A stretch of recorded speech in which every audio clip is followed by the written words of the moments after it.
Hey guys, welcome back to today's video. So we have a very important poll from the state of North Dakota that pretty much completely derails any chances of the Democrats having a Senate majority.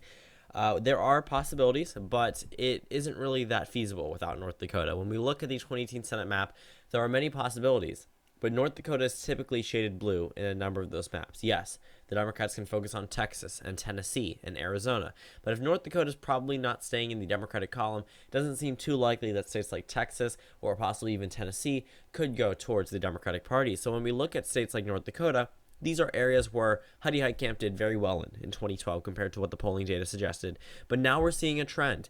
There was a time back in 2012 when Heitkamp did contend in these polls that could have been the accurate prediction for the 2012 election. But we are seeing new polls that have become very consistent in terms of their accuracy, in terms of their percentages, and they've only increased in the favor of the Republican Party.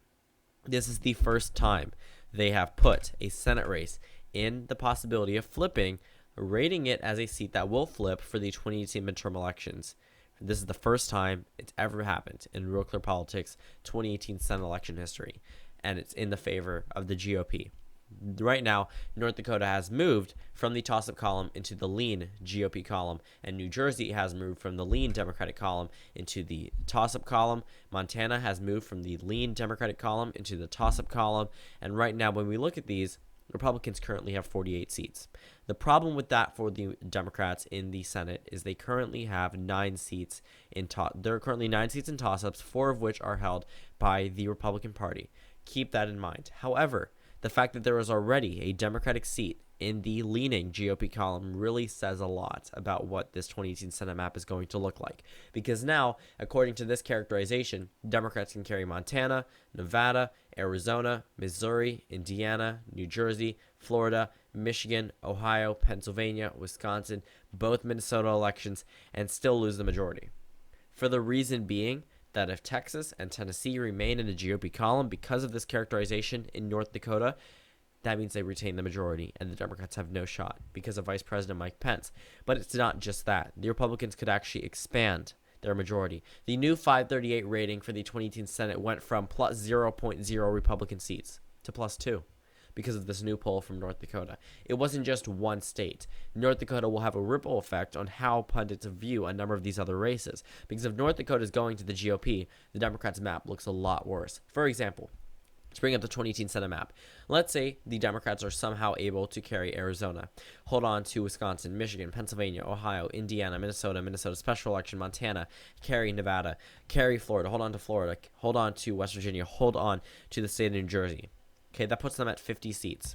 If North Dakota goes, all of those states would have been for nothing.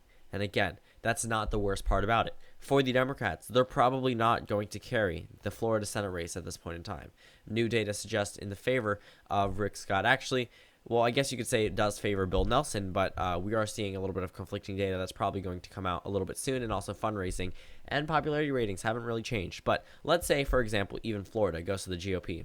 We know exactly where we are at this point in time. But let's say the Republicans are able to carry Missouri or Indiana, or hold on to Arizona, hold on to Nevada. Doesn't seem too implausible now that we see North Dakota in the GOP column. And again, the problem for Democrats is North Dakota doesn't just mean, oh, it's one state. If North Dakota is going, a number of these other states probably are going along with it. The Democrats are at a point where they could, in fact, lose seats. Not just 1 or 2, but give it to a point where the Republicans gain 4 seats nationwide. And this map doesn't look too crazy. Yes, when you look at this map here, there's a lot more red than what you might expect. But the Republicans are putting up a good fight in the state of Florida, in Texas, in Tennessee, in Missouri, in Indiana. I mean, when we look at these numbers for the Republicans, it doesn't seem too impossible for them to win here. And when we look at these results, again, there are contested races. That's always going to happen. There's no possibility. There is a possibility, but there's no real way of saying that these are exactly going to be the results set in stone for the 2018 midterm elections. However, this new North Dakota poll definitely says a lot. It's very, very significant that the first switch over into the favor of a certain political party, flipping from either blue to red or red to blue, was in the favor of the GOP. This is a Democratic wave year. In 2010, the GOP carried a number of close races in the 2010 Senate races. It wasn't enough to take back the majority, but they brought back the Democrats from 59 to 41 at a point when they did have 60 seats, enough to bypass the filibuster, where now they finished off with 53 to 47, if I'm not mistaken, and then or it was 51, I'm not entirely sure, but then when we went into 2012, the Democrats gained seats, and then the Republicans took back in 2014, held on in 2016, and now 2018 may be an even worse year for Democrats in the Senate map, because we're looking at these numbers, and it's going to be a very, very hard job to make a conclusion about how Heidi Heitkamp can win in North Dakota, because now that North Dakota is gone, the Republicans only need 2 out of these 9 toss-up seats to retain the majority, 4 of which currently have Republican incumbents. So when it comes down to it, it's not too impossible at all. This is going to possibly be a very likely scenario where the Republicans retain the majority by a considerable amount. So even if a state like Texas does go towards the Democratic Party, let's say, for instance, Texas goes, yes, Florida would likely go. Indiana and Missouri would also likely go with it. But when it comes down to it, they would have to get a gain in Nevada and Arizona, or Nevada and North Dakota, Arizona and Nevada. I just said that. Arizona and North Dakota. However way you do it, it's going to have to come from a combination of these states. Let's say Tennessee goes. Even if Tennessee goes and the Republicans hold on to Nevada and Arizona and North Dakota, they still don't take the majority. Now we're bending a lot of rules here and bending a lot of races in order to show the Democrats how they can win a majority. The absolute best scenario would be a 53 to 47, but now we're seeing tendencies where North Dakota and Tennessee are likely going to be in the GOP column. They are now 1 away, I repeat, 1 away from retaining the majority. This is a Democratic wave year. All their funds in Wisconsin, Michigan, Pennsylvania, Ohio, Indiana, West Virginia, Missouri, and Montana, North Dakota, right now, Florida, all states with current Republican incumbents besides Minnesota and New Jersey, with Democratic incumbents, were won by Donald Trump in 2016. Those states and that spending would have been for nothing if they didn't take back the majority. So we're at a point where the Republicans are at probably their highest point in the 2018 Senate map, which is very surprising because, yes, you could argue when Texas and Tennessee were safe GOP seats, that was their highest point.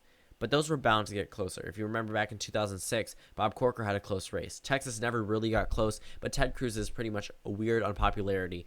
Although he may be mildly popular in Texas, polling numbers aren't really reflecting that. So when it comes down to it, we're looking at races, and North Dakota being in the GOP column, being a Democratic to Republican flip, being the first flip to be characterized by Real Clear Politics, is very significant, to be quite frank. Looking at a number of these states, the Democrats are probably going to retract their funds from North Dakota, and that is a smart move. They're probably not aiming at taking back the majority in the Senate. The House is probably their number 1 priority, because if they're not taking the House, they're most definitely not taking the Senate, and they're, again, most definitely not taking the governorship. So if they're able to get the governorships and the House, the Senate may be in play. But if the House is completely out, there is no possibility where the Democrats take the Senate and then lose the House, because the House is at a point where the average gain for Democrats is plus 33. Even if 538 was super biased towards Democrats, they only show them a 1 in 7% chance of taking back the majority. What slimmer odds are there? I mean, when we look at these numbers and North Dakota, I mean, how did this happen? How did this entire Senate race change? How did this entire Senate composition change by a state with 3 electoral votes? How did it change with such a minuscule state? Well, it all goes back to how we look at these candidates. A 10% lead for a non-incumbent. Keep that in mind. 30 days away from the 2018 midterm elections. It's not like this was some skewed out poll taken a year before with no candidates known. This is not an open seat. This is a Democratic incumbent who almost all North Dakota voters know who exists and know how they vote in terms of policy. And the fact a GOP nominee is leading by 10% after consistently leading before by 4% and 4%, now expanding into a 10% lead, does not spell out good news whatsoever. There is a reason this race has been moved from toss-up into the lean GOP column. Even if it may not benefit the Democrats, Real Clear Politics is showing out the results there, and that should be something that worries Democrats, because again, if we look at the map now, this likely could be the map at the end of 2018. It doesn't seem too impossible. Tennessee and Texas and North Dakota, they may seem like they could have Democratic wins. They all can, but it isn't too likely at this point in time. Texas, I will have a separate video out tomorrow after the 2018 Senate and governor election predictions, but Texas is a very interesting state because Texas, this is the first time it actually could flip in a very long time. But if it doesn't, it would have all been for nothing. All that funding in a number of these states is going to be either wasted or well spent. So when it comes down to it, we're going to look at these races and we're going to carefully analyze them tomorrow and come out with a decent conclusion as to who will control Congress at the end of 2018. So thank you guys for watching this video. Comment down suggestions below, and I'll see you all tomorrow. Okay, so I know I said that was the end of the video, but this is going to be pretty much just talking about my Twitter.